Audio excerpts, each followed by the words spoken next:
स्वागत है आपका भीम न्यूज इंडिया, देश के सबसे प्रमुख और विश्वसनीय चैनल में। आप देख रहे हैं भीम न्यूज इंडिया। नमस्कार, मैं आपके साथ हूं। आइए जानते हैं आज की ताजा अपडेट्स। देश और दुनिया में क्या चल रहा है उसकी पूरी जानकारी लेकर हाजिर हैं। सबसे पहले बात करते हैं आज के मुख्य समाचार की। पूरी दुनिया में एप्स्टीन फाइल का मामला चल रहा है। हरदीप पुरी जो केंद्रीय मंत्री है, उन पर प्रेस कॉन्फ्रेंस कर कांग्रेस प्रवक्ता पवन खेड़ा ने गंभीर आरोप लगाए। आप देख रहे हैं भीम न्यूज इंडिया। मैं हूं आपका दोस्त विनय कुमार सिंघल। आपसे निवेदन है कि यदि आप हमारे चैनल पर नए हैं तो प्लीज़ हमारे चैनल को यूट्यूब पर सब्सक्राइब कीजिए, लाइक कीजिए, शेयर कीजिए, कमेंट्स कीजिए। भीम न्यूज इंडिया के फेसबुक पेज और ट्विटर के पेज को भी आप फॉलो कर सकते हैं। देखिए क्या कुछ कहा पवन खेड़ा ने। और मुंह खोला और झूठ बोला। उनका नाम है हरदीप सिंह पुरी। ये हरदीप सिंह पुरी पहले तो प्रेस कॉन्फ्रेंस करते हैं, उसमें जो अनाप शनाप बोला आपने सुना। उसमें बोलते हैं अंडर एज विमेन। ये अंडर एज विमेन क्या होता है साहब? सीधा सीधा बोलो, बच्चों के साथ कृकृत्य हुआ, बलात्कार हुआ। अंडर एज विमेन, और उसको कहते हैं जैसे जैसे होता है ना कि रेड लाइट जंप कर ली, छोटी सी बात है साहब। ये हरदीप पुरी हैं, इस देश के नेता हैं, नरेंद्र मोदी के नवरत्नों में एक हैं। बिना सांसद बनाए इन्हें मंत्री बनाया, इंडिपेंडेंट चार्ज दिया। कुछ तो कारण रहा होगा। उसके बाद हरदीप सिंह पुरी इंटरव्यू देने लगे साहब। एक के बाद एक इंटरव्यू, एक के बाद एक झूठ, एक के बाद एक, हर इंटरव्यू में झूठ। कहते हैं कि जब वो पहली बार एप्स्टीन से मिलने जा रहे थे तो उन्हें पता ही नहीं था कहां जा रहे थे। उन्हें कहा गया कि ड्राइवर पहुंचा देगा। ये देश के फॉरेन सर्विसेज के अधिकारी रहे हुए हैं, डिप्लोमेट हैं, एम्बेसडर रहे हुए हैं। एम्बेसडर साहब को पता ही नहीं था कि वो गाड़ी उनको कहां ले जा रही है। भाई, आप मीडियोकर ऑफिसर रहे हैं, हम मानते हैं। कोई ज्यादा इंटेलिजेंट ऑफिसर आपको कोई नहीं मानता था। सर्विस में भी आपके साथियों से हम बात करते हैं तो वो बताते हैं साहब मीडियोकर ऑफिसर है। अरे कितना ही मीडियोकर ऑफिसर हो, कोई आपको अगवा करके ले जाएगा, आप चले जाएंगे और कहेंगे मुझे मालूम ही नहीं था मैं कहां जा रहा हूं। लॉलीपॉप दी, बच्चे को बोला गाड़ी में बैठ जा, बच्चा गाड़ी में बैठ गया। ऐसा होता है क्या भाई? फॉरेन सर्विसेज के ऑफिसर रहे हुए, कुछ तो शर्म करो भाई। यहां बड़े बड़े लोग रहे हुए हैं।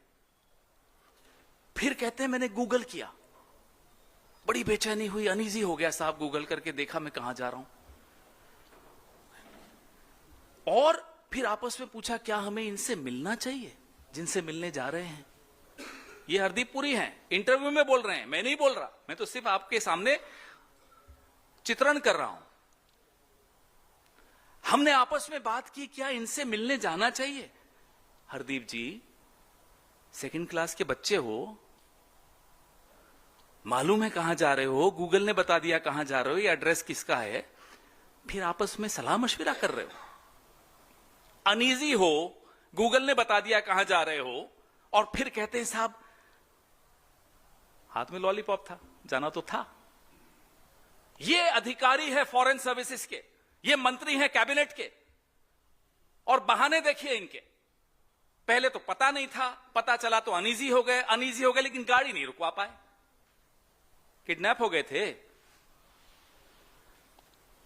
फिर जो साथ में थे शायद उन्होंने कहा होगा अले बाबू बैठ जाओ बच्चे, चलो हम भी तो हैं तुम्हारे साथ। यही हुआ होगा। ये मजाक है। फिर इनको मंत्री बना दिया मोदी जी ने। फिर एक कहते हैं कि हम में से कुछ को एप्स्टीन के क्रिमिनल रिकॉर्ड पे शक था कि वो क्रिमिनल है या नहीं है। इस पर भी हरदीप पुरी कहते हैं कि हम में से कुछ लोगों को इस बात पर भी शक था कि एप्स्टीन क्रिमिनल है या नहीं। ये एप्स्टीन ने खुद 2008 में फ्लोरिडा की कोर्ट में अपना गुनाह कबूल लिया था, सजा हो गई थी। तो क्या हरदीप पुरी जी, भगवान खुद आकर आपको कहें कि हरदीप पुरी जी ये एप्स्टीन क्रिमिनल है, या मोदी जी आकर कहें? मोदी जी इनके भगवान हैं। कौन कहे तो आप मानेंगे? जब वो खुद कह रहा है कि हां मैंने ये क्राइम किया, उसने जब गुनाह कबूला तब उसको सजा हुई 2008 में। 2014 में हमारे मंत्री जी के मन में ये था, तब मंत्री नहीं थे, कहते हैं साहब हम में डाउट था कि इसने क्राइम किया या नहीं किया। बताइए साहब, ये मंत्री हैं, मैं बार बार कह रहा हूं आपको, ये क्वालिटी है, इंटेलेक्ट की क्वालिटी, नैतिकता की क्वालिटी। किस पैमाने पे आप हरदीप पुरी को सही ठहराएंगे, मुझे आप बताइए, कौन सा पैमाना होगा वो? ये मेल्स आपके सामने हैं। कहते हैं साहब ज्यादा बात नहीं हुई एप्स्टीन से। एक इंटरव्यू में ये भी कहा, मैं उनके इंटरव्यू के कुछ एक्सर्प्ट्स सामने रख रहा हूं, 1-2 ईमेल और 3-4 मुलाकातें। झूठ, सरासर झूठ। कल एक इंटरव्यू था, अंग्रेजी के एक चैनल पे था, कहते हैं मैंने कभी अपॉइंटमेंट नहीं मांगी। झूठ। मैं आपके सामने ये 46 पन्ने मैंने कम किए हैं, आपको मैं भेजूंगा, आपके नंबर्स पे मोबाइल्स पे आ जाएगा। Jeff can I see you, Jeff are you in town थे, तब जाते थे आप, तो ये क्या हो रहा है? Jeff can I see you. क्या आप पर मोदी का दबाव था कि जाइए एप्स्टीन से मिलिए?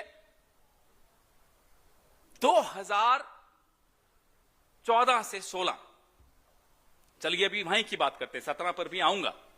2014 से 16 3 राजदूत रहे अमेरिका में भारत के। उनमें से एक श्री एस जयशंकर, दूसरे अरुण सिंह, तीसरे नवतेज सरना। ये तीनों क्या इतने नाकारा थे कि हरदीप पुरी, जो कि सेवानिवृत्त नौकरशाह था, कुछ नहीं था, 2014 से 16 के बीच में हरदीप पुरी कुछ नहीं था। तो ये किसके आदेश पर, किसके निर्देश पर एप्स्टीन से मिलने जाता था? एप्स्टीन से मेल्स पे, डिजिटल इंडिया, स्किल इंडिया, ये सब चर्चाएं करता था। और तो और हैरानी की बात, 13 नवंबर 2014 को रीड हॉफमैन को एप्स्टीन ने एक मेल भेजा जिसमें वो डिजिटल इंडिया के बारे में जानकारी दे रहे थे। तारीख याद रखना, 13 नवंबर 2014। डिजिटल इंडिया शुरू कब हुआ, अनाउंस कब हुआ, वो डेट भी देख लीजिए जरा। डिजिटल इंडिया जुलाई 2015 में शुरू हुआ, यानी कि एप्स्टीन को भारत के नागरिकों से पहले डिजिटल इंडिया की जानकारी हमारे बाबू हरदीप पुरी दे रहे थे। देख रहे हैं आप, हम और आप इस गलतफहमी में हैं कि इस देश की सरकार को एक माई का लाल चला रहा है। इस देश की सरकार को एक दलाल चला रहा था अमेरिका में बैठकर। उस दलाल को पहले बताया जा रहा था कि डिजिटल इंडिया आ रहा है। अरे बोलने से पहले हरदीप पुरी जी, आपका कुछ तो इंटेलिजेंस होगा, आपने यूपीएससी क्वालिफाई किया है साहब।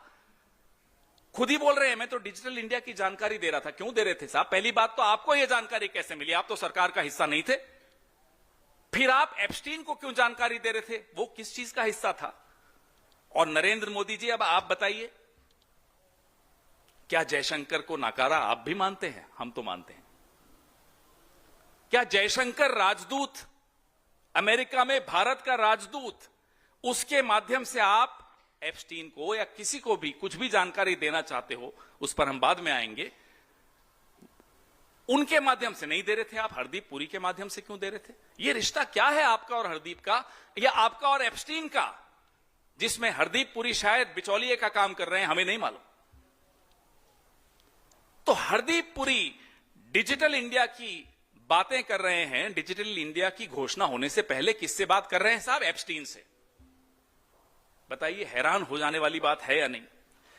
आपको ये कहते हैं 2016 तक, अब 2017 में, ये मेरे सामने, आपके सामने मैं एक कागज दिखा रहा हूं।